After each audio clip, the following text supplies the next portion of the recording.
and money laundering offences. Caution, you do not have to say anything. It may only be offensive if you don't mention when questioned, something which you later rely on in court, and anything you do say may be given evidence. Do you understand that caution? Early this morning, the calm voice of an officer read out the familiar words of caution. For most, it's a formality. For Thomas Bomber Kavanagh, it was the sound of a kingdom collapsing. Kavanagh wasn't just another name in the Kinahan cartel. He was their man in Britain, the one who brought Dublin's most dangerous gangland family into the heart of the UK. From his fortified mansion in the Midlands, he controlled the flow of drugs, oversaw millions in laundered cash, and kept his crew loyal through fear. For years, the man nicknamed Bomber projected power that seemed untouchable, but the higher the walls, the harder the fall. Behind the expensive cars, behind the gates and cameras, detectives found a trail. Hidden shipments, coded chats, financial records that no layer of intimidation could erase. What began as a whisper in encrypted messages ended as a roar in courtrooms, with sentences counted not in months but in decades. This is the rise and the downfall of Thomas Kavanagh, cartel boss, money launderer, and once the most feared Irishman in Britain's underworld. Thomas Bomber. Kavanagh's reputation was forged in the streets of Dublin, a city where gangland disputes were often settled with fists, knives, and guns rather than courts or contracts. In the 1990s, he was already well known to Gardaí as a violent enforcer, a man whose sheer presence was enough to silence rivals and force repayments. His nickname, Bomber, stuck early, a reflection of both his stocky build and his explosive temper.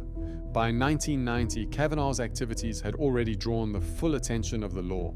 That year, he was convicted of a firearms offense, an early marker of the violent role he would play in Dublin's underworld. The conviction brought him a 7-year sentence, yet prison time didn't weaken his standing. If anything, it reinforced his reputation as someone who lived by violence and survived it. When Ireland established the Criminal Assets Bureau, CAB, in the mid-1990s, Kavanagh was one of its first high-profile targets. The CAB had been created to dismantle the finances of organized crime, seizing homes, cars, and cash linked to criminal enterprises. In 1999, the Bureau won a case against Kavanagh, ordering him to pay 106,000 Irish pounds in unpaid taxes on criminal earnings. His home in Drimnagh was seized, a public humiliation that signaled the state's determination to disrupt his wealth. But if authorities thought financial pressure would deter him, they were mistaken. The following year, in 2000, Kavanagh was involved in the violent assault of a court witness who had testified against Liam Byrne, another rising figure in the Kinahan network. The attack was a clear message. Loyalty to the cartel came before everything else, and those who broke silence would pay the price. The incident also reinforced Kavanagh's status within the Kinahan circle as a man willing to enforce order through intimidation. Through the late 1990s and early 2000s, Dublin's underworld was being reshaped by the growing power of Christy Dapper Don Kinahan. Building contacts in Spain, the Netherlands, and beyond, Kinahan was laying the foundations for what would become a European drug trafficking empire. To run it, he needed trusted lieutenants who combined loyalty with ruthlessness. Kavanagh was one of those men. His reputation for violence combined with his ability to command respect made him invaluable. Yet Dublin was becoming increasingly dangerous for high-profile figures like Kavanagh. The rise of the Kinahan-Hutch feud created an environment of constant threat, with tit-for-tat murders spreading across the city. Police surveillance was tightening, and rival gangs were ready to strike. For Kavanagh, the solution was distance. Britain offered both opportunity and cover, a larger drug market, greater anonymity, and the chance to present himself as a legitimate businessman. When he relocated to Tamworth in Staffordshire, it marked the beginning of a new phase. His residence there was no ordinary family home. Reports described it as a fortified mansion, complete with reinforced doors, bulletproof glass, and layers of security designed to deter intruders and reassure allies. To the outside world, he looked like a successful entrepreneur. Behind the gates, he was cementing his position as the Kinahan's UK boss, running an extension of the cartel's operations from suburban England. Kavanagh's move symbolized both ambition and caution. He was expanding his reach, but he was also insulating himself from the dangers of Dublin gangland life. From Tamworth, he could direct operations, launder funds, and project the image of a wealthy businessman, all while avoiding the daily risks of gangland Dublin. For years, this dual existence worked. Kavanagh was feared in Ireland, respected in Britain, and seemingly protected by his wealth and reputation. But the traces of his empire, the seizures, the convictions, the lavish spending, and the loyalty enforced through fear were already creating a paper trail. Investigators on both sides of the Irish Sea were beginning to connect the dots. By the late 2000s, Thomas "Bomber" Kavanagh was no longer just an Irish enforcer. In Tamworth, he had transformed himself into the Kinahan cartel's linchpin in Britain. His fortified mansion, with bulletproof glass, reinforced doors, and a private security system, became both a family home and the headquarters of a criminal enterprise. From there, investigators would later say, Kavanagh coordinated a pipeline of drugs and cash that connected Dublin, Spain, and the UK. The National Crime Agency, NCA, described him as the cartel's man in Britain. His influence ran deep into the Midlands and beyond, where multi-million-pound shipments of cocaine, cannabis, and other drugs were moved through carefully planned routes. The smuggling operations often used lorries and shipping containers, hiding drugs among everyday cargo. Once inside the UK, the consignments were broken down, distributed, and the profits laundered through a network of front companies and cash businesses. It wasn't just drugs. Kavanagh's organization specialized in cleaning money. Vast sums were pushed through bank accounts, shell businesses, and property deals. Cash was also shifted across borders by couriers, with some consignments hidden in secret compartments of vehicles. Prosecutors later confirmed that Kavanagh and his associates were responsible for laundering tens of millions of pounds over several years. For a long time, the system seemed untouchable. Kavanagh's mansion gave him the appearance of wealth and stability, while his reputation for violence kept rivals in check. His connections to the Kinahans, one of Europe's most powerful, organized crime groups, made him untouchable in the eyes of many. But beneath the surface, cracks were forming. British investigators had been watching closely, and every shipment, every message, every unexplained movement of money was being recorded. When EncroChat, the encrypted phone system used by criminals across Europe, was infiltrated by police in 2020, investigators gained a window into the Kinahan empire. What they saw confirmed suspicions. Detailed conversations about shipments, payments, and logistics, tying Kavanagh directly to multi-million-pound trafficking operations. Kavanagh had built an empire on secrecy and intimidation, but the very tools he thought kept him safe, encrypted devices, trusted couriers, layers of front businesses, were now the evidence that would be used to bring him down. By 2019, the patience of investigators was beginning to pay off. Thomas "Bomber" Kavanagh had lived in Tamworth for years, projecting the image of a successful businessman, but the National Crime Agency and their partners in Ireland had been quietly mapping his network. They knew his mansion wasn't just a family home, it was the hub of the Kinahan cartel's UK operations and the nerve center of a logistics chain that moved drugs worth tens of millions. The breakthrough came with a combination of intelligence sources. Surveillance operations tracked couriers carrying vast sums of cash. In one operation, officers intercepted a van carrying almost £700,000 hidden in secret compartments. Each seizure added to the picture. This wasn't a minor player, but a cartel boss, controlling a pipeline of drugs and money across borders. Then came EncroChat. In 2020, European police cracked the supposedly impenetrable encrypted messaging service used by criminals across the continent. Inside were messages that revealed the inner workings of organized crime, from day-to-day logistics to coded instructions on drug shipments. For the first time, investigators could see conversations tying Kavanagh directly to consignments, payments, and laundering schemes. The digital trail was damning. Kavanagh's downfall wasn't triggered by one dramatic raid, but by a patient accumulation of detail. Officers raided his Tamworth home in 2019, finding a stash of weapons. Baseball bats, knives, swords, and even an illegal stun gun. These discoveries didn't just add to his charges, they underlined the lengths he went to protect his empire. Meanwhile, financial investigators followed the money. They uncovered how front companies and false invoices had been used to disguise the movement of millions. A one-man luxury car dealership was linked to laundering schemes with high-end vehicles cycled between Ireland and the UK to evade seizure. Every piece of evidence chipped away at the fortress Kavanagh had built.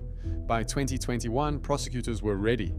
Alongside two trusted associates, Kavanagh faced charges of conspiring to import Class A drugs and money laundering. The court heard how the cartel's UK branch had smuggled shipments worth over £30 million, and how Kavanagh oversaw operations with ruthless control. For a man once seen as untouchable, the walls were closing in fast.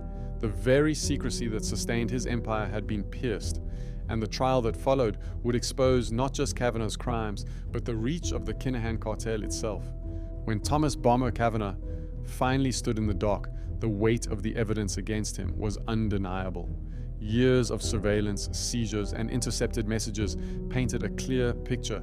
He was not simply an associate of the Kinahan cartel, he was their leader in Britain. In January 2022, at Ipswich Crown Court, Kavanagh pleaded guilty to conspiring to import Class A drugs and money laundering. Two of his close associates, Gary Vickery and Daniel Canning, entered similar pleas. The case was described by the National Crime Agency as one of the most significant organized crime prosecutions in recent memory. Together, the trio were responsible for trafficking drugs worth more than £30 million into the UK and for laundering tens of millions of pounds in criminal proceeds. The court heard how cocaine and cannabis had been smuggled in hidden compartments of lorries and machinery. Payments were disguised through bogus invoices and shell businesses. At the top of it all was Kavanagh, directing operations from his fortified Tamworth mansion. In July 2022, the sentences were handed down. Kavanagh received 21 years imprisonment, and the longest of the three.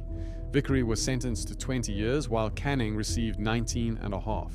Judge Martin Levitt told the men they had been playing a leading role in serious organized crime. The National Crime Agency described the sentencing as a landmark moment in their fight against the Kinahan network. But the legal troubles didn't end there. In 2024, further proceedings revealed an extraordinary twist. EncroChat messages uncovered that Kavanagh had plotted to manipulate his trial by planting a cache of weapons in Northern Ireland. The plan was to lead police to the stash, containing pistols, grenades, and ammunition, in the hope it would persuade a judge that he was cooperating. Instead, the discovery of the plot only reinforced the depth of his criminality. For this scheme, he was given an additional 6-year sentence. Kavanagh's conviction marked a turning point. For decades, he had been seen as untouchable, a man who straddled two countries and enforced the will of one of Europe's most powerful cartels. Now, stripped of wealth and power, he faced the reality of spending much of his remaining life behind bars. But the story didn't end with his prison sentence. The courts were not only intent on punishing Kavanagh with time, they wanted to strip him of the wealth he had built through crime. And what followed was one of the most aggressive confiscation cases in recent years. For prosecutors, locking Thomas "Bomber" Kavanagh behind bars was only half the battle. The Kinahan cartel had grown rich by turning drugs into cash, and the UK courts were determined to claw back those profits. The National Crime Agency launched a detailed financial investigation, tracing every asset linked to Kavanagh and his associates. The results were staggering. Investigators calculated that Kavanagh's criminal benefit amounted to more than £12 million. But when they examined what could realistically be recovered, the figure was far smaller. In 2024, a confiscation hearing ordered Kavanagh to hand over £1.123 million worth of assets, a collection of property, cars, jewelry, and cash tied to his empire. If he failed to pay within 3 months, he faced an additional 12 years in prison. Among the assets under threat was his sprawling Tamworth mansion. Once a symbol of his wealth and power, it now stood as evidence of how crime had funded his lifestyle. Reports described the house as heavily fortified, with luxury fittings and expensive cars parked outside. Now it risked being seized and sold off to meet the confiscation order. The ruling wasn't just about money, It was about dismantling the infrastructure that had allowed Kavanaugh to project himself as a legitimate businessman. Prosecutors highlighted how he had used a car dealership to launder funds, cycling luxury vehicles between Ireland and the UK to stay ahead of Garda seizures. Jewelry and watches, often used as a way of holding wealth discreetly, were also listed in the order. The Crown Prosecution Service made it clear criminals should not profit from their crimes. Confiscation wasn't an optional penalty, it was a core part of justice. And for Kavanaugh, it was another humiliation. The empire he had spent decades building was not just collapsing in the courtroom, it was being dismantled piece by piece, asset by asset. This approach struck at the heart of the Kinahan model. The cartel thrived on projecting untouchable wealth, luxury villas in Spain, fleets of supercars, expensive jewelry. Stripping away that image was as damaging as the prison sentences. For younger associates looking up to men like Kavanaugh, the message was clear. The flashy lifestyle could vanish overnight, leaving nothing but prison walls and debts to the state. For Thomas Kavanaugh, the fall was complete. His days of walking through Tamworth as a feared cartel boss were over. Now he was reduced to a prisoner with mounting years on his sentence and a ticking deadline to repay millions. And even as his assets were stripped away, his name continued to cast a shadow across Britain and Ireland. But the real legacy of Kavanaugh's downfall lay beyond his personal fortune. It was a blow to the Kinahan cartel itself, proof that even its most senior lieutenants could be caught, convicted, and stripped of everything. Thomas Bomber. Kavanaugh's downfall did more than end the career of one crime boss. It exposed the inner workings of a cartel that had long believed itself beyond reach. For decades, the Kinahan network moved drugs, laundered money, and spread fear across Europe. Men like Kavanaugh were the backbone of that system. Trusted lieutenants who ensured orders were carried out with discipline and violence. His arrest, conviction, and financial dismantling sent a message that even the most powerful figures could be unpicked by patience and evidence. The impact was felt on both sides of the Irish Sea. In Dublin, where the Kinahan-Hutch feud had left a trail of blood, Kavanaugh's imprisonment was seen as a symbolic victory for law enforcement. In Britain, the National Crime Agency pointed to the case as proof of how international cooperation, digital surveillance, and financial scrutiny could bring down major organized crime groups. The infiltration of EncroChat in particular shifted the balance. Once, encrypted phones gave cartel bosses a sense of security. Now those same devices provided investigators with a roadmap of their operations. Kavanaugh's life also served as a cautionary tale. He had once projected an image of success, a luxury mansion, expensive cars, and the aura of untouchable power. But in reality, his existence was built on fear, secrecy, and violence. Behind the fortress walls of his Tamworth home, he wasn't a legitimate businessman. He was a criminal whose empire relied on intimidation and deception. When the final confiscation orders came down and his assets were picked apart by the courts, it stripped away that facade. What remained was a man in a cell serving decades of prison time, his reputation reduced to a cautionary headline. For the Kinahans, the loss of their UK boss was a major blow. For law enforcement, it was proof that even the most sophisticated organized crime groups could be penetrated and dismantled. The story of Thomas Bomber Kavanagh isn't just about one man's rise and fall, it's about the way modern policing has evolved. From chasing drug shipments on the road to following digital messages across borders, and from seizing weapons to seizing bank accounts. It shows how crime empires can be destroyed not only by bullets, but by evidence, numbers, and the relentless pursuit of justice. Kavanagh once believed his walls would protect him. In the end, they became his prison. And the empire he built, brick by brick, is now a warning to anyone who still believes they can outlast the law.